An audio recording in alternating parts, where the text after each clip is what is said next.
bishops and lords, by order of His Christian Majesty King James, we begin today a disputation between Christianity and Judaism. His Majesty's object in holding this disputation is to draw his Jewish subjects to Christ by reasoning and persuasion. Speaking for Christianity is Brother Pablo, and speaking for Judaism, Rabbi Moses ben Nachman. Rabbi. Your Majesties, I too believe reason is alone sufficient to settle these matters. Of the many issues we may try to cover, I suggest we devote ourselves to two questions which, in my view, are the most vital. And they are? The first question is, has the Messiah come, or is he yet to come? The second question is the Messiah prophesied in the Bible a man or a divine being? Clear before we continue. Brother Pablo, can you elicit from the rabbi a clear statement as to which writings the rabbi considers as authoritative? I shall do my best, Your Majesty. Now, Rabbi Moses, I think you have been overstating the flexibility of the Jewish religious attitude. I was a Jew myself for many years, and your description of Judaism does not quite tally with my memory. Perhaps you have forgotten something since you have become a Christian. I do not think so. Or perhaps there were certain things you never understood. Again, I do not think so. Tell me, Rabbi Moses, is there such a thing as heresy in the Jewish religion? Yes. What is a heretic then in Jewish law? A Jew who denies an essential principle of the Jewish faith. And what are the essential principles of the Jewish faith? That is a matter of dispute. Let me put the question directly to Rabbi Moses. Why are the Jews waiting for the Messiah when their own Talmud tells them that he was born 1,200 years ago? Well, what have you to say to this, Rabbi Moses? Your Majesty, with respect to Brother Pablo, the Talmud does not say that the Messiah came at the time of the destruction of the temple. It says only that he was born then. But that's more or less the same thing, no? No, Your Majesty. When Moses was born, he did not immediately lead the children of Israel out of Egypt. That would hardly have been a task for a newborn babe. The event itself took place 80 years later. Are you saying the Talmud is lying? Personally, I do not take it literally. That is clear enough, surely.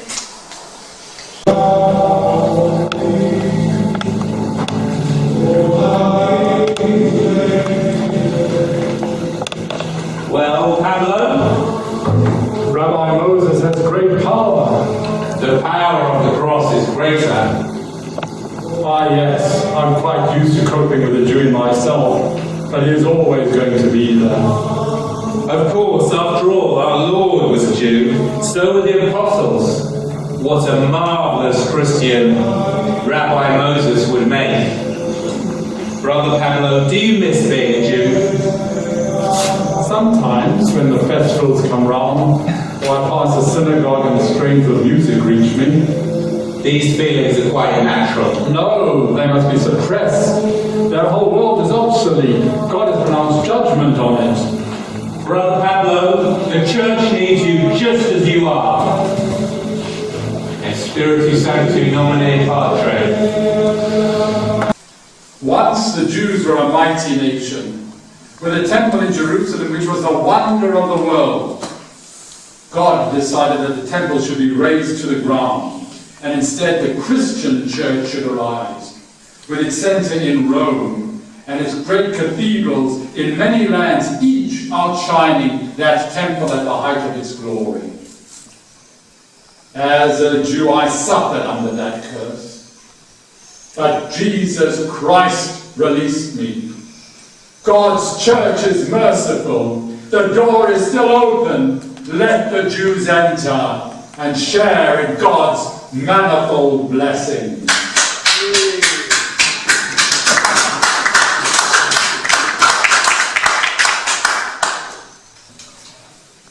But what has happened?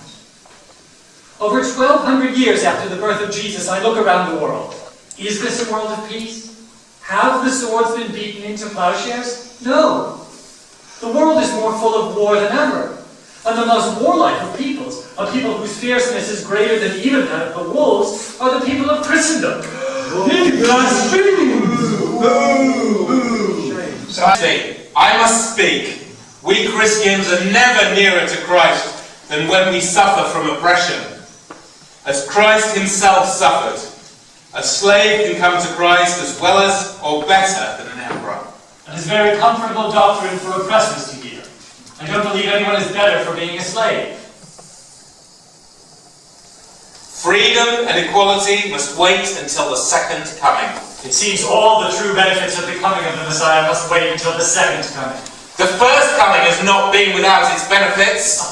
Yes, the triumph of the church. Brother Pablo has made a great point of this. Not Jesus, but the Jewish people.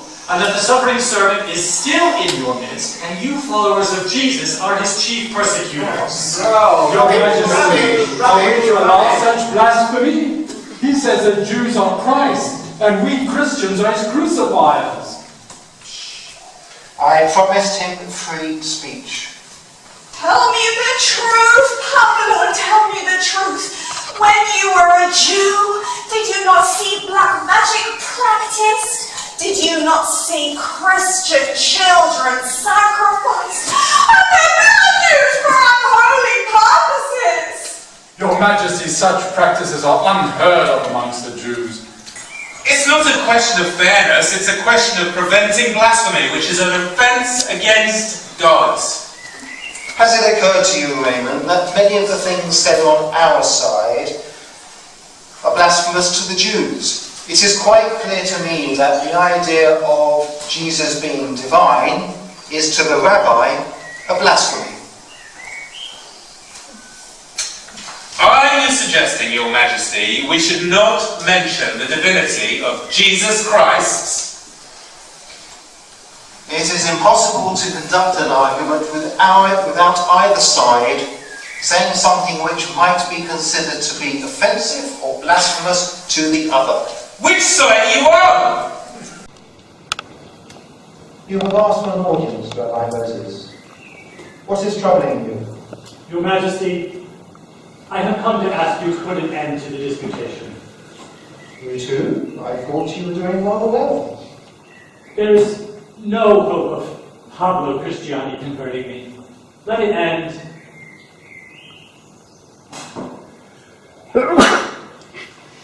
Very well then. Have I your permission to withdraw from your presence? Yes, you do.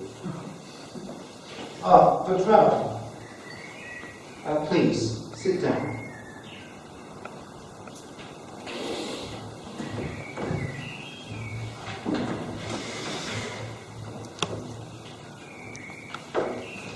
In your religion, can a man ever seek forgiveness for adultery?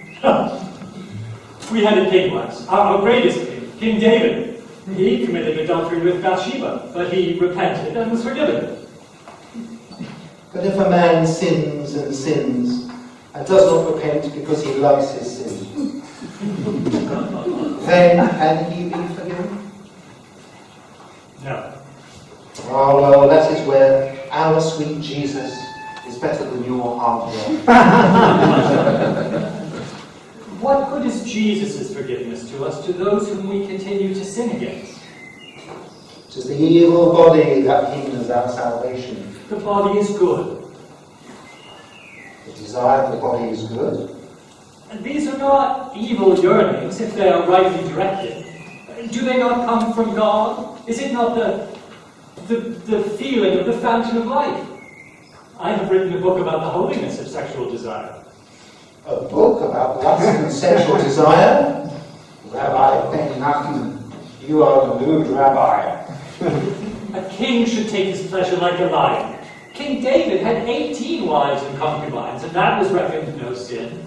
Only his adultery with Bathsheba was considered sinful, and that was because she was a married woman. 18 wives and concubines?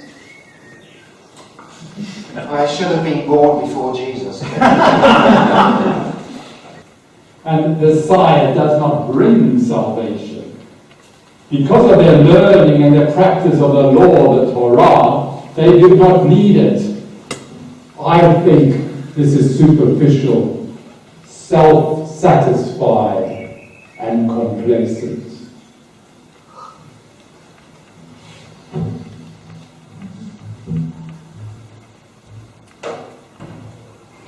Do not think of yourself as a rabbi, a great and learned man above the common herd.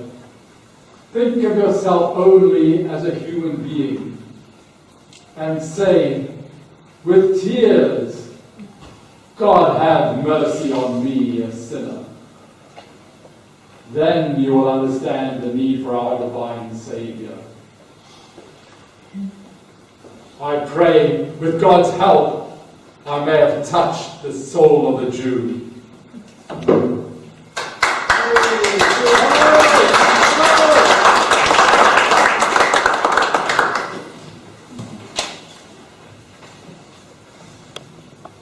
Superficial, self-satisfied, complacent. These are heavy charges. To acknowledge one's sinfulness is certainly a great thing. But shall we call ourselves worthless? Were we not created in the image of God? We are proud, yes, but we want all men to be proud. We were chosen, yes, but for what? For power? For happiness? For rest and security in our possessions? No.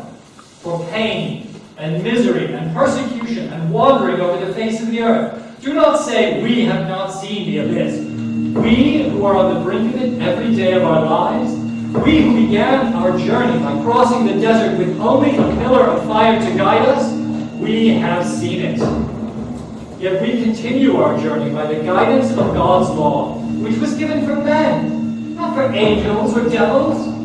Moses, who delivered the law to us, gives us also a say when he stood before his death on the border of the promised land. Be strong and of good courage.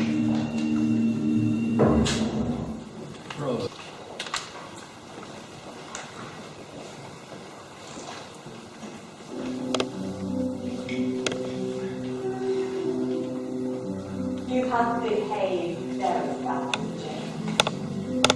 What do you mean? You have treated the Jew with quite unnecessary favour. In my opinion, the Jew won the disputation with a good many points to spare. Why don't you become a Jew then? Don't be ridiculous. You don't decide your religion on the basis of a few days' verbal sparring. It was just a pleasure to see fighting with words rather than with broadswords. Not everyone took the view that the Jew had the best of it. You actually gave him a prize. Not exactly a prize. 300 gold coins! What prompted such a magnanimous gesture? Respect. Never had I heard so unjust a cause, so skillfully argued. He may come to regret his free and easy manner of arguing on holy topics. Yolanda, I warn you, do not plot against the rabbi. Plot? There is no need. What about you, James? You may have been reconciled with your church, but you still have your own house to put in order. Well. Oh, I was just thinking about something the rabbi said, something about King David.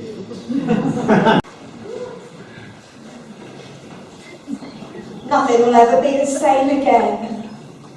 Oh, please don't forget me, James. Try and keep them from getting rid of the Jews. What would the world be like without any Jews?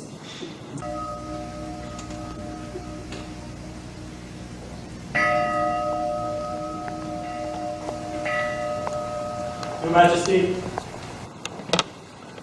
Rabbi Moses, I said feel I owe you an explanation.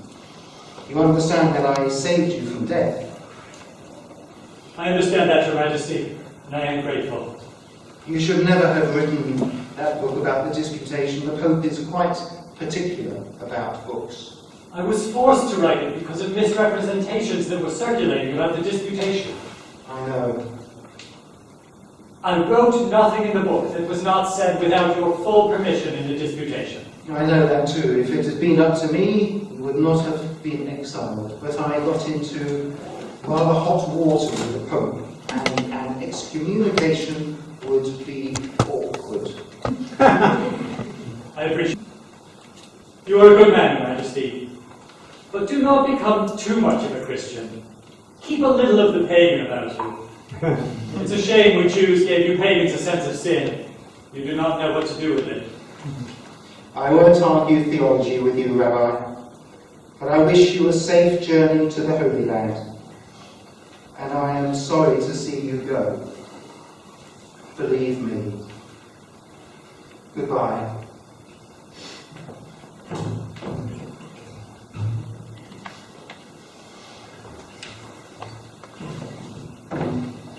One moment.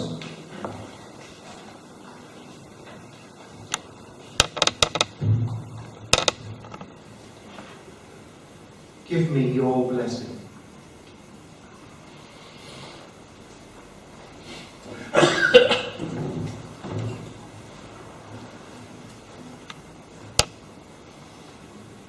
Yisrael Hashem Kekora Melech Paras Melech Tzedek Bagoyim. And what does that mean? May God make you like Cyrus, king of Persia, a righteous king among the Gentiles. You had to go back a long way to find them.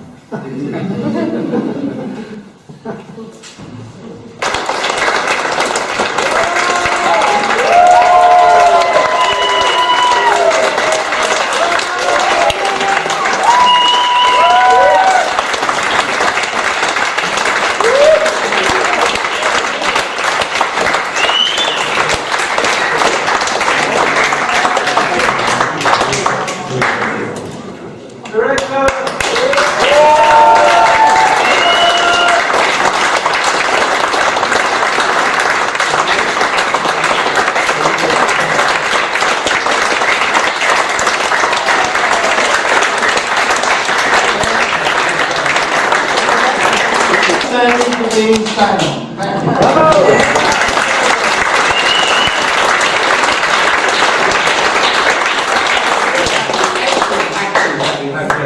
Never be possible. Adrian's manuscript.